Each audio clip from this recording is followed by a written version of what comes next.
going on, Jets fans? Welcome into the Jets Report. My name is Patrick Siepman. Coming up on today's show, giving you guys my instant reaction to possibly one of the worst football games I have ever seen played in NFL history. And it starts with these three guys: Tanner Engstrad, Aaron Glenn, and Justin Fields. One of the worst performances I have ever seen. And I'm not trying to be hyperbolic when I say this. I'm not trying to, get a headline or, clickbait this, clickbait that. Truly one of the worst performances I have ever seen from an offensive coordinator, head coach, and a quarterback.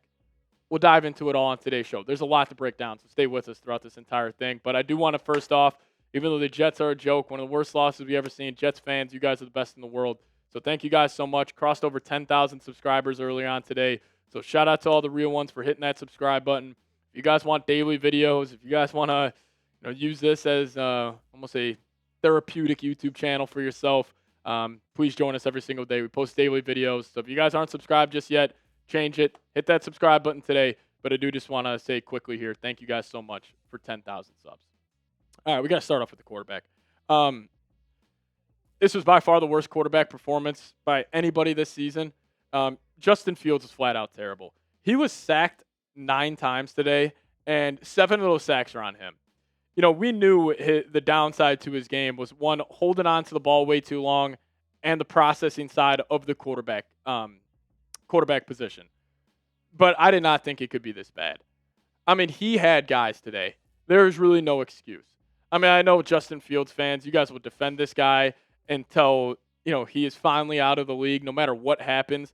But if you watch this football game and you don't think the biggest reason, from a player's perspective, why the Jets lost this one, that it's not Justin Fields, I mean, you got to get your eyes checked. This guy was 9 of 17 for 45 yards, and if you include all the sacks he took for 55 yards, he was at -10. -10 passing yards total for the Jets offense today. That's as bad as it gets, man.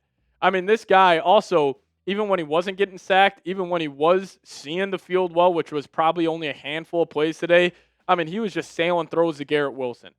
And I am sure Garrett Wilson is probably, looking at himself in the mirror and looking at that contract he signed and just saying to himself, what the hell is going on? When is this going to change? Because this guy, he's never been cryptic. He's always done everything by the book. He has been a fantastic locker room guy. He's been a fantastic teammate. Has never been the one to cause any sort of drama. But if this guy says something cryptic after the game, I would not blame him at all. I just feel bad for him at this point. And it all comes back to the quarterback offensively. Now, I'm not saying Tanner Engstrad did a great job calling plays. I thought he was flat out horrible as well. Obviously when you have a total offensively of 82 yards, averaging 1.4 yards per play, that's on everybody. Justin Fields gets a huge chunk of that blame pie, but same with the offensive coordinator. I mean, truly, I am baffled right now. I mean, I am absolutely baffled. And I got to talk about the decision Aaron Glenn made. We can actually start off with the first half. The clock management and that first half of football was some of the worst I've ever seen. It is 4th and 1. You try to get them to jump, so then you got to burn a timeout. And then you come back, you run a fake punt. You're able to pick it up with Breece Hall, but then you got to burn another timeout. And then you get sacked, and then you just let the clock run out with 20 seconds left. That's telling me they don't trust Justin Fields at all to throw the football. And if you don't trust Justin Fields of football, get him out of the damn game. That's coaching. If he can't run your offense, there is no reason he should be out there. Flatly, just an inexcusable loss. The Denver Broncos, I'm not bullshitting you, they played their D- game today. They were flat out horrible. They had penalties. I mean, total, they had 6 penalties compared to the Jets 2. They had drop passes. They were horrible in the second half. I mean, it is truly, I am stunned that it is possible to lose a game like that. I am completely stunned. And Aaron Glenn, the decision at the end of the game, it's 4th and 8. It would have been a 62-yard field goal attempt. So you got a decision. What do you think is more likely to happen? Nick Folk knocks through a 62-yarder, or Justin Fields picks up a 4th and 8? It's not even close. Now, listen, if it was just at surface level and you had actually competent quarterback play, then maybe I could hear you out. Hey, let's try to pick up this first down. He's probably not going to make the field goal anyway, but this guy was 3 of 3. He had a field goal of a long of 52, which, he looked like he could have hit it from 65. But the Jets leading up to that moment, They were 2 for 15 on third down. 2 for 15 on third down, and you decide to go. And keep in mind, the play before that on 3rd and 8, Garrett Wilson, wide open. Fields is late to him. He throws it behind him. The processing was bad. The throw was bad. And then for that 4th and 8, Garrett Wilson gets banged up. He's not even out there. So your passing attack today, up to that point, you had 45 yards through the air. You had no Garrett Wilson. You're clearly no ability to move the football at all. You're 2 of 15 on third downs, and you decide, you think in your right mind, you decide, you know what, I'm not going to attempt a 62-yarder. I'm just going to let Justin Fields try to pick up a 4th and 8. There was no chance in hell he was picking up that 4th and 8. Now, am I saying if they kick the field goal, Nick Folk is 100% guaranteed to knock it through? No, but it's process over results. The process right there, the decision he made was completely boneheaded. I just don't understand it. I cannot wait to hear his answer. I guarantee this is what Aaron Glenn's going to say. I got faith in my guys. I trusted Justin Fields to pick it up. And if he says that, I mean, he is out of his damn mind. Earlier this week, Aaron Glenn said he's got no problem with the passing game. He actually felt like they were getting a rhythm late in those games when they're down by 2 scores. Well, there's no garbage time today. There's no chance for Fields to pad his stats, and that's what he did. -10 passing yards total. So why did the Jets lose? I'll ask you this. I think it's split 3 ways. I'm going to give 50% to the quarterback. I mean, that's the most important position in all football. When your offense has 82 yards total, that's on the QB. But also, probably 30% to Aaron Glenn, 20% to Tanner Engstrad. Just flat out horrible. Now, we'll talk about the bad a little more here in a second, but I also do want to give a massive shout out to the defense and the special teams. They actually played their tails off today, and I feel bad for those guys defensively.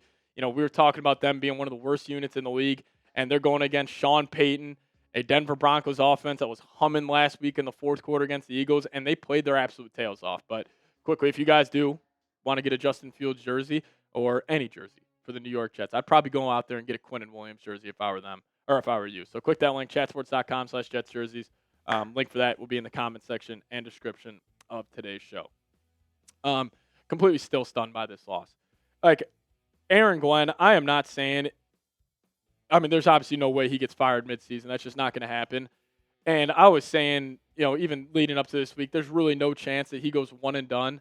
But that is about as bad as it can get. And listen, if you, I know people will probably make this argument in the comment section. Oh, it took Dan Campbell some time. He had to figure it out. He had to establish this culture. Dan Campbell didn't do that. Like, Dan Campbell never had a game like that where your head coach damn near, head coach and quarterback lost you this game. It's a head coach quarterback league. And Aaron Glenn, just flat out terrible. Terrible clock management. I mean, the guy, his defense played great today. I'll give him credit there. Him and Steve Wilkes clearly had a good game plan heading into this one. But that just can't happen. I mean, completely inexcusable. But let's talk about some positives here, because even though the offense was flat out terrible, this guy played his freaking tail off. Jamie Sherwood had a really bad game last week against the Cowboys. He bounced back today. This guy was all over the field. I thought he was great against the run. I mean, the Jets, defensively, you hold this Denver Broncos offense to 3 yards a carry. 26 carries for Denver, going for 78 yards.